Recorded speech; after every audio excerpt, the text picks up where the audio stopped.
అంశం మీకు చూపెట్టాలి. ఇది తెలుసు కదా,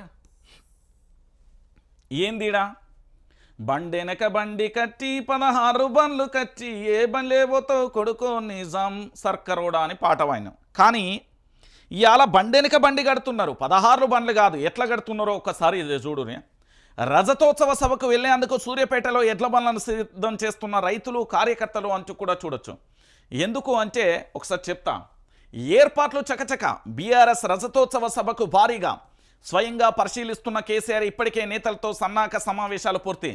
జన సమీకరణపై సలహాలు సూచనలు. కేడర్లో నూతనోత్సాహం నింపేలా ప్లాన్. ప్రతి నియోజకవర్గం నుంచి కేడర్ ప్రజలు హాజరయ్యేలా డైరెక్షన్స్. గులాబీ బాస్ ప్రసంగంపైనే ఆసక్తి అంటూ కూడా చెప్తున్న పరిస్థితి కనబడుతుంది. అసలు ఏంది ఏం కథ అనేది చూద్దాం. ఈ నెల 27న వరంగల్ జిల్లా ఎలకతుర్తిలో తలపెట్టిన బీఆర్ఎస్ రజతోత్సవ సభకు చకచక ఏర్పాట్లు సాగుతున్నాయి. తొలిసారిగా ప్రతిపక్షంలో ఉండి సైతం భారీ బహిరంగ సభ నిర్వహించి తీరుతామనే రీతిలో ఇతర రాజకీయ పార్టీలు సంకేతాలు ఇవ్వాలనే ఉద్దేశంతో అధినేత కేసీఆర్ ఈ సభను ప్రతిష్టాత్మకంగా తీసుకున్నారని పార్టీ నేతలు చెప్తున్నారు. ఈ సభ ద్వారా పార్టీ శ్రేణులు, అభిమానులు, కార్యకర్తలలో నూతన ఉత్తేజం వస్తుందని, అటు ఇటు ఆలోచించేవారు నిరాశ నిస్పృహలలో ఉన్న వాళ్ళల్లో ఆత్మవిశ్వాసం నింపుతుందని గులాబీ బాస్ అంచనా వేస్తున్నట్లుగా కూడా తెలుస్తుంది. జిల్లాల వారీగా సమీక్షలు. ఏంది సభను విజయవంతం చేసేందుకు స్వయంగా కేసీఆర్ రంగంలోకి దిగారు. ఇప్పటికే జిల్లాల వారీగా పూర్తి స్థాయిలో ఎమ్మెల్యేలు, ఎమ్మెల్సీలు, ఓడిపోయిన అభ్యర్థులు, నేతలతో సమీక్షలు నిర్వహించారు. పార్టీలో ఇన్యాక్టివ్గా ఉన్న నేతలను యాక్టివ్ చేశారు. ఏ ప్రాంతాల నుంచి ఎంతమంది జన సమీకరణ చేయాలి, జనాన్ని సమీకరించాలనే విషయంపై వారికి దిశానిర్దేశం చేశారు. ప్రజలను తరలించేందుకు పార్టీ కేంద్ర కార్యాలయం నుంచి ఆర్టీసీ బస్సులను బుక్ చేయించారు. ఎలకతుర్తి ఆ సభ స్టేజ్ ఏ దిక్కున ఉండాలనే దానిపై కూడా అధినేత నిర్వాహకులకు సూచనలు చేశారు. సభకు వచ్చే మహిళలకు ప్రత్యేక ఏర్పాట్లు చేయాలని, వాలంటీర్ల నియామకం, వేల సంఖ్యలలో వచ్చే వాహనాల కోసం పార్కింగ్ సౌకర్యాలు కల్పించాలని నేతలకు సూచన చేశారు.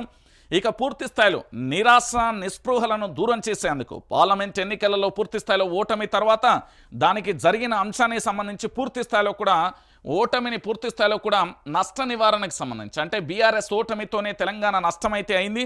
కేసీఆర్ మళ్ళీ సీఎం కావడం అనేది ఇప్పుడు చారిత్రక అవసరం. ఈ గుంపు మేస్త్రి కట్టెటోడు కాదు, కూల్చెటోడు అంటూ కూడా కేటీఆర్ చేసిన వ్యాఖ్యలకు సంబంధించి కూడా మనం చూసాం. అయితే ఇదొకసారి నేను చెప్తా, ఈ రజతోత్సవ సభకు సంబంధించి ఎలా ఉండబోతుంది, రజతోత్సవ సభ ఏ విధంగా ఉండబోతుంది అనేది ఒకసారి చూడొచ్చు. ఇక్కడ ప్రధానంగా కూడా వరంగల్ జిల్లాకు సంబంధించి ఎలకతుర్తిలో జరుగుతున్న, ఉమ్మడి వరంగల్ జిల్లాకు సంబంధించి ఎలకతుర్తిలో జరుగుతున్న ఈ సభకు ఎడ్ల బండ్లు బీఆర్ఎస్ కలర్లో పెయింటింగ్ వేసి మరీ ఎడ్ల బండ్లలో వస్తున్న పరిస్థితి కనబడుతుంది. అటు నర్సంపేట నియోజకవర్గానికి సంబంధించి ప్రగబండ్లకు సంబంధించి పూర్తి స్థాయిలో కట్టి అక్కడ పెద్ద సుదర్శన్ రెడ్డి గారి ఆధ్వర్యంలో ప్రగబండ్లతో స్వాగతం పలికే కార్యక్రమం చేస్తున్నారు. పూర్తి స్థాయిలో తెలంగాణ సంస్కృతి సాంప్రదాయాలను, బతుకమ్మలను, ఆట పాటలతోని పూర్తి స్థాయిలో రజతోత్సవ సభను విజయవంతం చేయడానికి సబ్బండ వర్గాలకు కూడా ఏకీకృతమై అందరూ కూడా సమిష్టిగా పనిచేస్తూ అందరూ కూడా ముందుకెళ్తున్న తరుణం కనబడుతుంది. ఇక్కడ కేవలం సూర్యాపేట జిల్లానే చూస్తున్నారు. ఏ జిల్లాకి వెళ్ళినా, వరంగల్, నల్గొండ, ఖమ్మం, కరీంనగర్, ఆదిలాబాద్, నిజామాబాద్, ఏ జిల్లాకి వెళ్ళినా కూడా ప్రతి జిల్లా నుంచి ఇటు బీఆర్ఎస్ పార్టీకి సంబంధించిన కార్యకర్తలే కాదు, ఇతర పార్టీలకు సంబంధించి ఎవరైతే అటుపక్క ఉందామా ఇటుపక్క ఉందామా నిరాశ నిస్పృహలతో ఉన్నవారు ఎవరైతే ఉన్నారో వాళ్ళందరూ కూడా పూర్తి స్థాయిలో కూడా కంకణం కట్టుకొని పూర్తిగా కూడా బీఆర్ఎస్ సభకు వెళ్ళడానికి రంగం సిద్ధం చేసుకున్నారు అని చెప్పడంలో ఎలాంటి డౌటు లేదు. ఎందుకు నేను ఈ విషయాన్ని చెప్తున్నానంటే, బీఆర్ఎస్ పార్టీకి సంబంధించిన రజతోత్సవ సభ ఏదైతే ఉందో, పార్లమెంట్ ఎన్నికలలో భారీగా కూడా ఓటమి, అంతకుముందు తెలంగాణ రాష్ట్రంలో పూర్తి స్థాయిలో అధికారాన్ని కోల్పోవడం, ఇప్పుడు పూర్తిగా కూడా ఆ నిరాశ నిస్పృహలను పూర్తి స్థాయిలో కూడా పటాపంచలు చేస్తే రజతోత్సవ సభపై కేసీఆర్ ప్రత్యేకమైన దృష్టి పెట్టిండు.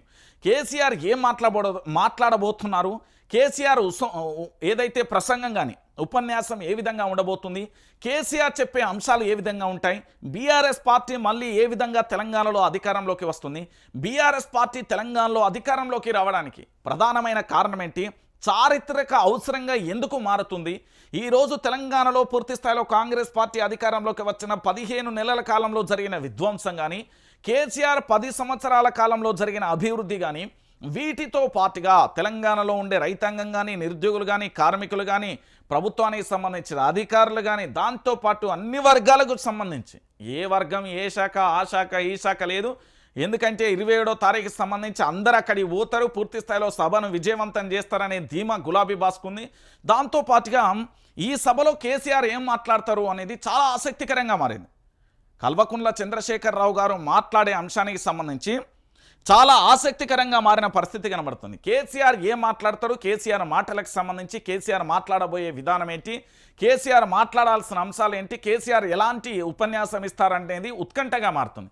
ఇంకోవైపుకు సంబంధించి ఏ జిల్లాకు సంబంధించి ఆ జిల్లాకు సంబంధించిన పూర్తి స్థాయిలో కూడా ఆ జిల్లాలకు సంబంధించిన ఇన్ఛార్జీలు కానీ, ఎమ్మెల్యేలు కానీ, మంత్రులు కానీ వాళ్ళందరూ కూడా పూర్తి స్థాయిలో ఎక్కడికక్కడ వాళ్ళందరూ కూడా వాళ్ళ క్యాడర్ను ఉత్తేజపరుస్తూ పూర్తి స్థాయిలో కూడా రజతోత్సవ సభకు తీసుకురావడానికి రంగం సిద్ధమైంది. దీంట్లో ప్రధాన ఆకర్షగా కొన్ని ఉండబోతున్నాయి ఆకర్షణీయంగా. ఒకటి ఎడ్ల బండ్లు కానీ, దాంతోపాటు ప్రగబండ్లు కానీ, బ్రతుకమ్మ ఆటపాట కానీ, తెలంగాణ సంస్కృతి సాంప్రదాయాలకు సంబంధించి పూర్తి స్థాయిలో కూడా ఆట పాట కోలాటాలతోని పూర్తి స్థాయిలో కూడా సభకు సంబంధించి స్వాగతం చెప్తారు. ఇంకా ప్రధానంగా చెప్పాలంటే అమరవీరుల కుటుంబాలకు సంబంధించి, దాంతోపాటు అమరవీరుల స్తూపం కానీ, ఆ తెలంగాణ తల్లి కానీ పూర్తి స్థాయిలో కూడా ఎట్లా అంటే ఇక రజతోత్సవ సభను చూసిన తర్వాత మళ్ళీ కేసీఆర్ రావాలి కాదు వస్తాడు అనే ఒక కాన్ఫిడెన్స్ను రజతోత్సవ సభతోనే కల్వకుంట్ల చంద్రశేఖరరావు ఆ ప్రజలలో చాలా బలమైన ఉపన్యాసం ఉండబోతుంది అనేది మనకు అందుతున్న విశ్వసనీయ వర్గాల సమాచారం. ఎందుకంటే ఈసారి మొట్టమొదటిసారిగా కేసీఆర్ తన ప్రతి వ్యూహాలను పూర్తి స్థాయిలో కూడా ఎట్లా అంటే ప్రతి ఒక్కరు కూడా ప్రతి వ్యూహాలతోనే కేసీఆర్ చాలా అద్భుతమైన ప్రసంగం ఉండబోతుంది. కేసీఆర్ ప్రసంగం దాంతోపాటు బీఆర్ఎస్ పార్టీకి సంబంధించి రజతోత్సవ సభ ఎలకతుర్తిలో జరగబోతుంది కదా, ఆ సభకు సంబంధించి ఎన్ని వేల మంది హాజరవుతారు, ఎన్ని లక్షల మంది హాజరవుతారు, దాదాపుగా ఎంతమంది హాజరవుతారు అనేది ఇంటెలిజెన్స్ వర్గాలకు సంబంధించి ఇప్పటికే సమాచారం ఉండడంపై